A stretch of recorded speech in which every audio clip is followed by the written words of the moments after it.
पुणे में 21 साल की लड़की से गैंग रेप। दोस्त के साथ निकली थी घूमने। सुनसान जगह पर 3 लड़कों ने लड़की के साथ दरिंदगी की। पुणे पुलिस ने अज्ञात आरोपियों के खिलाफ केस दर्ज किया। आरोपियों की तलाश के लिए 10 टीमें भी बनाई गई। पुणे में 21 साल की गैंग रेप से लड़की के साथ घटना पर बोले शरद पवार, सरकार लाडली बहना योजना की बात करती है और दूसरी तरफ महिलाओं के खिलाफ अत्याचार बढ़ रहे हैं। इसको लेकर लोगों की काफी गुस्सा है। पुणे में 21 साल की लड़की से गैंग रेप के मामले पर बोले शिवसेना यूपीटी गुट के नेता आनंद दुबे, महाराष्ट्र में कानून व्यवस्था ध्वस्त हो चुकी है। राज्य में अपराधी खुलेआम घूम रहे हैं। पश्चिम बंगाल बीजेपी नेता अर्जुन सिंह के दफ्तर पर मजदूर भवन पर बम से हमला। अर्जुन सिंह के टीएमसी पर लगाया गया आरोप। फायरिंग का भी दावा किया गया। 5000 करोड़ ड्रग्स के मामले में बड़ा खुलासा। दुबई में रह रही भारतीय नागरिक वीरेंद्र वसोया है मास्टरमाइंड। इंटरनेशनल सिंडिकेट के मास्टरमाइंड के तौर पर नाम सामने आया है।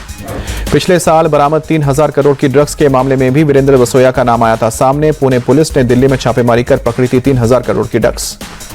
अमेठी हत्याकांड में चंदन वर्मा नाम के शख्स पर मुकदमा दर्ज। पुलिस ने शिक्षक के पिता रामगोपाल की तहरीर पर दर्ज किया था मुकदमा। पुलिस के मुताबिक टीचर की पत्नी ने 1 महीने पहले चंदन वर्मा के खिलाफ अश्लील हरकत की शिकायत दर्ज करवाई थी। चंदन ने की थी पति की हत्या की धमकी दी थी। दिल्ली की शाही ईदगाह से जुड़े डीडीए पार्क में कल देर रात लगी रानी लक्ष्मीबाई की मूर्ति। बीते कई दिनों से चल रहा था विवाद। दिल्ली में आज से कौटिल्य आर्थिक सम्मेलन। प्रधानमंत्री मोदी होंगे शामिल। केंद्रीय कैबिनेट ने मराठी सहित 5 भाषाओं को दिया है शास्त्रीय भाषा के रूप में मंजूरी। पीएम मोदी ने अध्यक्षता में मंत्रिमंडल की बैठक में इस फैसले पर मुहर लगाई। कैबिनेट ने मराठी, पाली, प्राकृत, असमिया और बांग्ला भाषा को दिया मंजूरी। सूचना प्रसारण मंत्री अश्विनी वैष्णव ने जानकारी दी।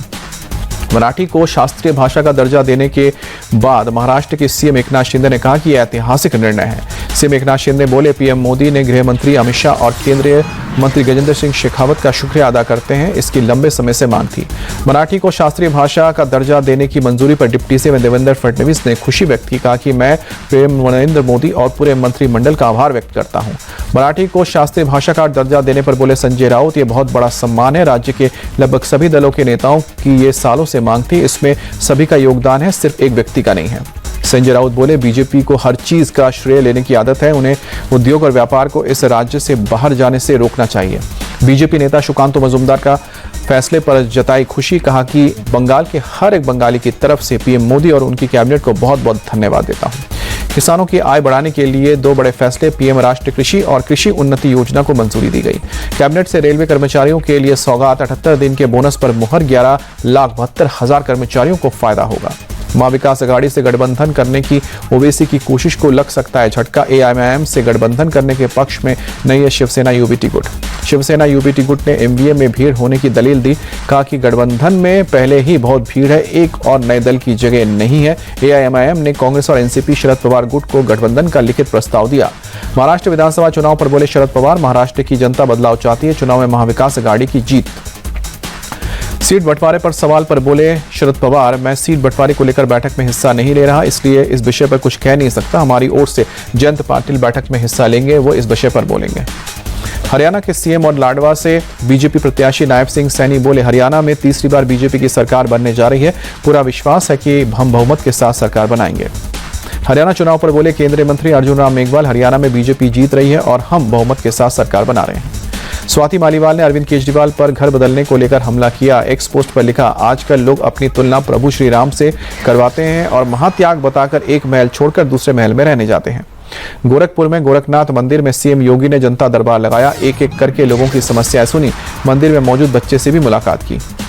तमिलनाडु के विक्रंडी में टीवी के पहला राज्य सम्मेलन। 27 अक्टूबर को राज्य सम्मेलन से पहले पार्टी प्रमुख और प्रसिद्ध अभिनेता विजय ने की पूजा। अमेरिका में पीयूष गोयल और अमेरिकी व्यापार प्रतिनिधि राजदूत कैथरीन ताई की मुलाकात।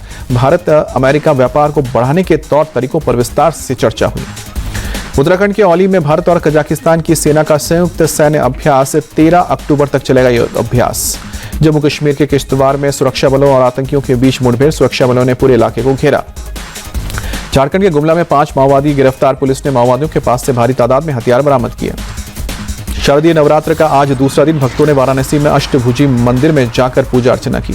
नवरात्र में कटरा में माता वैष्णो देवी मंदिर में भक्तों की भीड़, बड़ी संख्या में पहुंचे श्रद्धालु। शारदीय नवरात्रि के दूसरे दिन दिल्ली के कालकाजी मंदिर में पूजा। सुबह से ही पहुंच रहे हैं श्रद्धालु।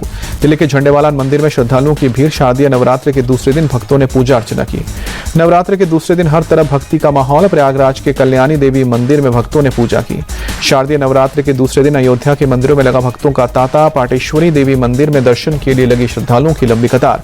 राजस्थान के जयपुर में शांभकारी मंदिर में उमड़ी श्रद्धालुओं की भीड़। नवरात्र के दूसरे दिन दर्शन के लिए पहुंचे भक्त। हरियाणा के पंचकुला में मनसा देवी मंदिर में सीएम नायब सिंह सैनी ने पूजा की। लाडवा विधानसभा सीट से बीजेपी के उम्मीदवार भारत क्रिकेट टीम के मुख्य कोच गौतम गंभीर एमपी के दतिया पहुंचे। मां पीतांबरा मंदिर में दर्शन कर आशीर्वाद लिया। शारदीय नवरात्र का आज दूसरा दिन हरिद्वार में मां चंडी देवी मंदिर में लगा भक्तों का तांता। तिरुचिरापल्ली के समयपुरम मंदिर में उमड़ा भक्तों का सैलाब। भारतीय शारदीय नवरात्र के दूसरे दिन श्रद्धालुओं ने मंदिर में पूजा अर्चना की। भोपाल में राम मंदिर की थीम पर बनाया गया पूजा पंडाल की ड्रोन से ली गई तस्वीर। कोलकाता में धूमधाम से मनाया जा रहा है नवरात्रि। तिरुपति बालाजी की थीम पर बनाया गया दुर्गा पूजा पंडाल। लोग पंडाल की तस्वीर लेते नजर आए। मथुरा में रामलीला महोत्सव के दौरान निकाली गई भगवान राम की बारात। शहर में बारात के साथ उमड़ी भक्तों की भीड़। बारात में निकाली गई झांकी। अयोध्या में दुर्गा पूजा के दौरान रामलीला का मंचन। फिल्म कलाकार रामलीला के किरदार में नजर आए। लखनऊ में पुलिस पदाधिकारियों की बैठक। त्योहारों के दौरान लॉ एंड ऑर्डर को लेकर समीक्षा। नवरात्रि महोत्सव को लेकर एक्शन में Noida police joint commissioner Shiv Hari Meena ने सुरक्षा व्यवस्था का जायजा लिया। मुंबई के धूमधाम से मनाया जा रहा है नवरात्रि का त्यौहार। लोगों ने किया गरबा। सैकड़ों लोग एक साथ गरबा करते नजर आए। अगले साल जुलाई तक अयोध्या मंदिर में बचे हुए निर्माण कार्य को पूरा किया जाएगा। श्री राम मंदिर निर्माण समिति के अध्यक्ष नृपेंद्र मिश्रा ने जानकारी दी। कहा कि तब 90% एजेंसियां यहां से चली जाएंगी। T20 वर्ल्ड कप में आज भारत का अभियान शुरू होगा। न्यूजीलैंड से होगा सामना। भारत के लिए जीत से आगाज करना जरूरी। दुबई में भारतीय समय अनुसार शाम को 7:30 बजे मुकाबला शुरू होगा। हरमनप्रीत कौर के पास टीम की कमान। सेफी डेवाइन करेंगी न्यूजीलैंड की अगुवाई। न्यूजीलैंड के खिलाफ महिला T20 विश्व कप के मुकाबले में हरमनप्रीत कौर तीसरे नंबर पर बल्लेबाजी करेंगे। मुख्य कोच अमोल मजुमदार ने खुलासा किया। रोहित और टीम इंडिया के विश्व कप जीतने पर हमारे जुनून को जगाया है। T20 वर्ल्ड कप में मुकाबले से पहले जेमिमा रॉड्रिग्स का बड़ा बयान।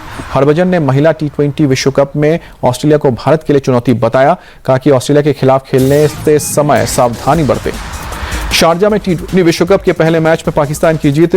लो स्कोरिंग मुकाबले में पाकिस्तान ने श्रीलंका को हराया। टीम इंडिया के पूर्व स्पिनर हरभजन सिंह ने रोहित शर्मा को बताया धोनी से बेहतर कप्तान। कहा कि खिलाड़ियों से खुलकर बात करते हैं रोहित, धोनी में वो बात नहीं। केएल राहुल के सपोर्ट में आए बांग्लादेशी बल्लेबाज तमीम इकबाल बोले कि एक या फिर 2 मैचों से जज करना ठीक नहीं है। इससे डगमगा जाता है खिलाड़ी का कॉन्फिडेंस। अबुधाबी में खेला जाएगा आयरलैंड और दक्षिण अफ्रीका के बीच 3 मैचों की वनडे सीरीज का दूसरा मैच। पहला वनडे 143 रन से जीतकर सीरीज को 1-0 आगे है दक्षिण अफ्रीका। आईओए की अध्यक्ष पीटी उषा ने सीईओ की नियुक्ति को लेकर 25 अक्टूबर को एजीएम की बैठक बुलाई। सीईओ की नियुक्ति को लेकर कार्यकारी परिषद के सदस्य कर रहे हैं विरोध।